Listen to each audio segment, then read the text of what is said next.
There's a game that quietly came out a while back and slipped past almost everyone's radar, and now it sits there as this fully finished thing, with way more content packed into it than you would expect from something most people have never even heard of. And that is exactly why it's worth mentioning today. Wizordum is one of those games where if you actually sit down with it for an hour, you kinda start wondering why is this not a bigger deal. You play as a wizard instead of the usual space marine or soldier type.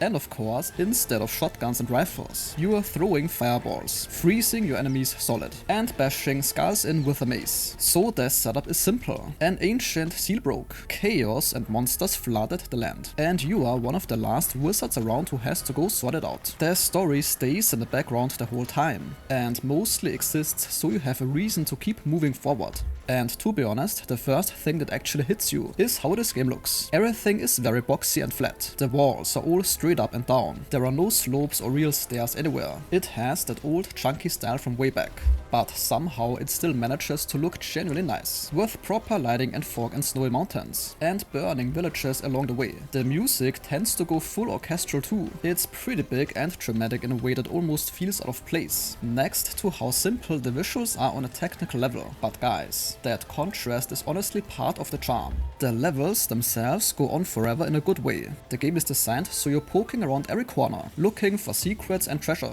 nodes and hidden rooms tucked behind cracked walls that you have to either push or shoot to open up.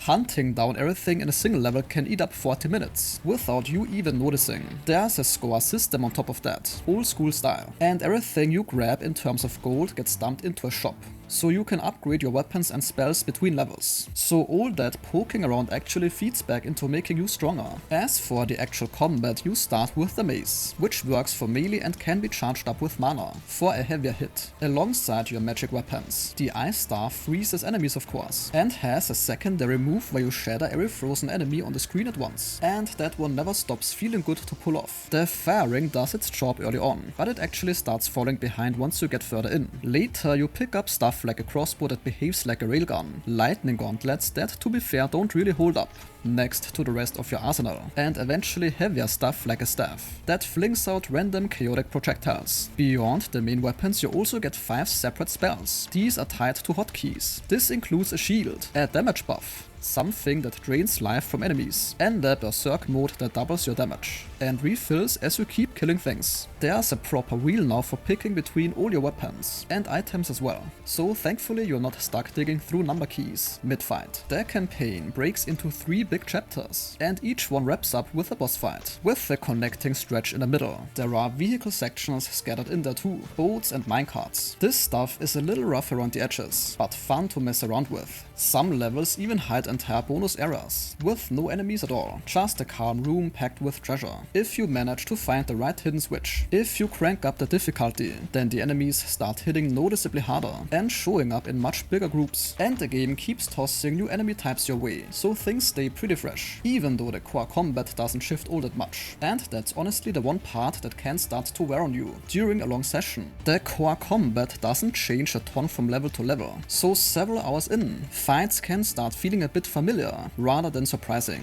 especially if you're playing in long sessions back to back. For me, it's not a deal breaker, more just something to place yourself around. The amount of stuff packed in here is hard to ignore. The game ships with its own level editor, and people have been putting together and sharing their own custom levels and full episodes with it, so there is a steady stream of additional stuff to play beyond the main campaign. And by now, the game has reached its full 1.0 state, complete with a final chapter, new spells, a proper ending, and a pile of quality of life additions like the item wheel, aim assist, and also full Steam Deck support. If memory serves, the game is also on sale right now, so if you were to buy this today, then you wouldn't be picking up some unfinished early access version anymore. It's the whole thing, every chapter, pretty much all the polish, and of course also the few rough edges that come with it. If you're into large, pretty sprawling levels packed with secrets, gear you actually get to upgrade as you go, and the classic old school shooter combat with a fantasy twist, then this game is most likely for you. It is also simply dirt cheap,